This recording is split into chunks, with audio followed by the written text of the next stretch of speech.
All your favorite wrestling shows rolled into one.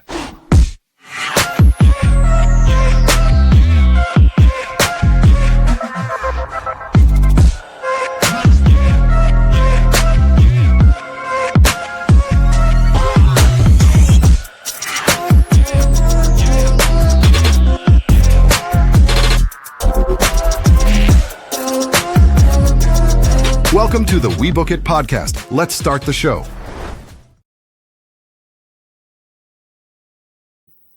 Welcome in, everybody, to another episode of the We Book It podcast. And this is your Friday night SmackDown, hold down, low down, mow down, toe down, roll down, throw down, no now, whoa now, flip it up and down, spin it up and down, smack it around, do all that nasty down, or however you want to say it. But appreciate you guys for tuning in. I'm your host, Virgil. Appreciate you guys. So listen, this Friday Night SmackDown was a pre-recorded episode of Friday Night SmackDown. Hope that you guys had an amazing Christmas. Hope the wrestlers are getting some break and not having to do stupid holiday tours like Vince McMahon used to force them to do.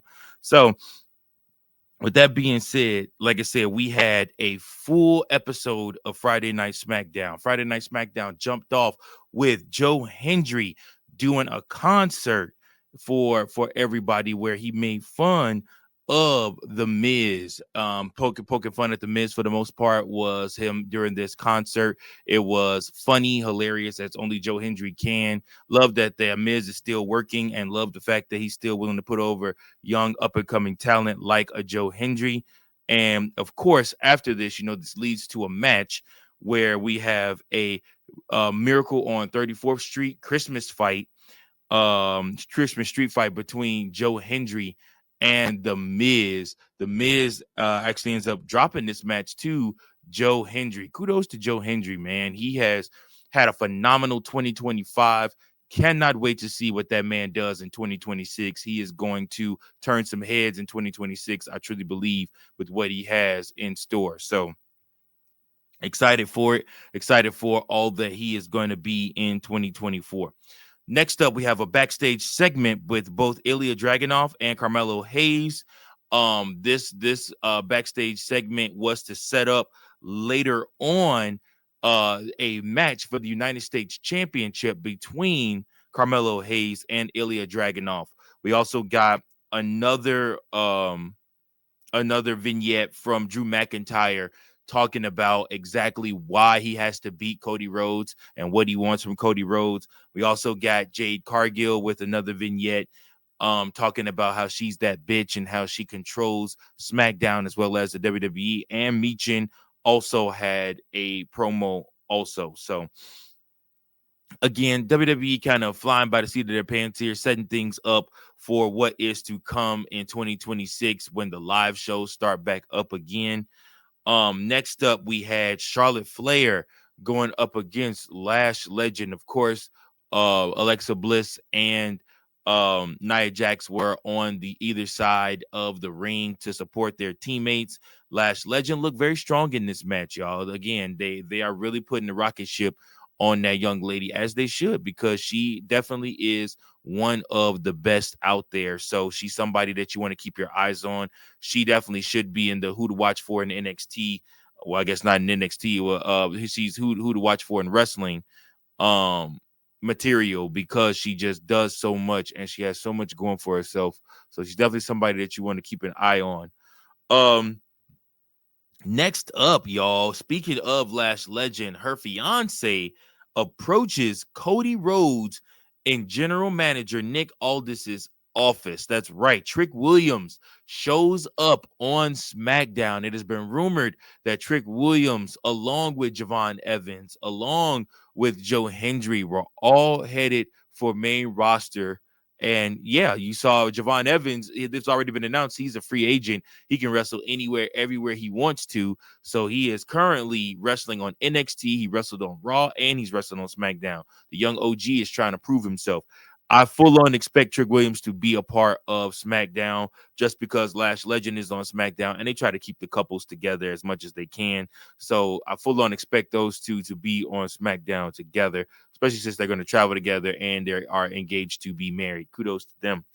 Would love to see a match between Cody Rhodes and Trick Williams in the future. Love to see something like that between those two gentlemen. Next up, we had CARMelo Hayes going up against Ilya Dragunov. And folks, let me tell you something. If you thought this was just going to be another run-of-the-mill match, Ilya Dragunov has consistently, and when I say consistently, I mean consistently, put on the best match on every stinking show that he's defended the United States Championship. And this show was none the different. He did the exact same thing here. He put on a hell of a match, him and CARMelo Hayes, with the surprise shock to everybody on his first try against Ilya Dragunov. CARMelo Hayes turns around and wins the United States Championship. That's right. CARMelo Hayes is your new United States champion. Kudos to that man. And him and Dragunov hug after the match. Dragunov is bloody. Dragunov actually straps the championship on CARMelo Hayes and allows him to celebrate in the ring. Yo, listen, let me tell you something. WWE, I thought they had forgotten about CARMelo Hayes. I thought he was doomed to be sidelined or have to get the LA Knight treatment where he got to wait for everything. But after the 2025 he is starting 2026 off being your United States champion. And there is nothing better than that for him. Kudos to that young man. Next up, we had the women's tag team division represented by Charlotte Flair and Alexa Bliss, Lash legend Nia Jax, Rhea Ripley, and Io Sky, and Asuka and Kairi Sane. Also, had all of them were together for a backstage segment that basically is lending towards what we have been saying on this channel is going to happen. These women are going to have some type of ladder match or some type of tag team elimination chamber match or something like that of the sort where they have to fight one another because I mean, it just is what it is. Like I said, it just is what it is, and they absolutely have to get it on in the ring.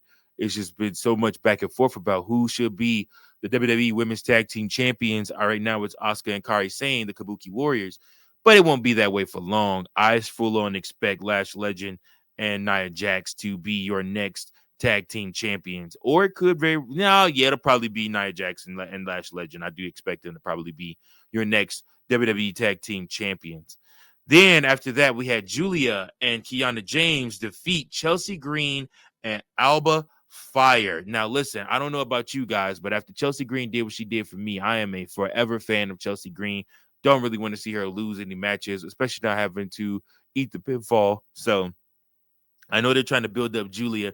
I still think that they moved her and Kiana James up too fast from NXT. She still has so much tread on the tires in NXT to bring her up to the main roster, give her the United States Championship. She can't cut a promo. You have to put her with somebody that's still trying to figure herself out too, and Kiana James. I just think they did Julia a real disservice with all of that, and now she's left trying to pick up the pieces. And yeah, I mean, I don't like it. I didn't agree with it, but it is what it is.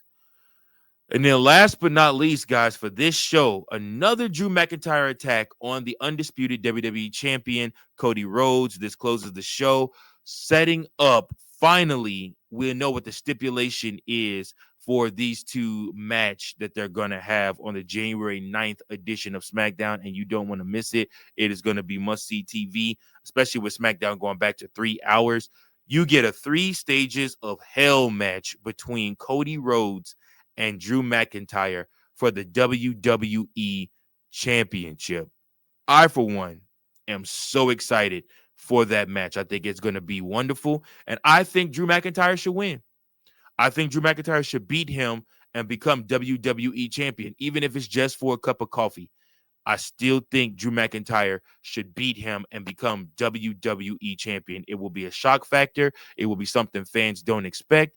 And to be quite honest with you, Cody Rhodes don't need the WWE championship right now. I mean, he can fight for it, but he don't have to have it, So again, I would like to see Drew McIntyre, even if he has to drop that belt, which will lead to his next feud, whoever he fights at WrestleMania.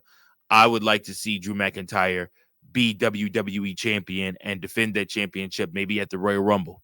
I think it would be great TV.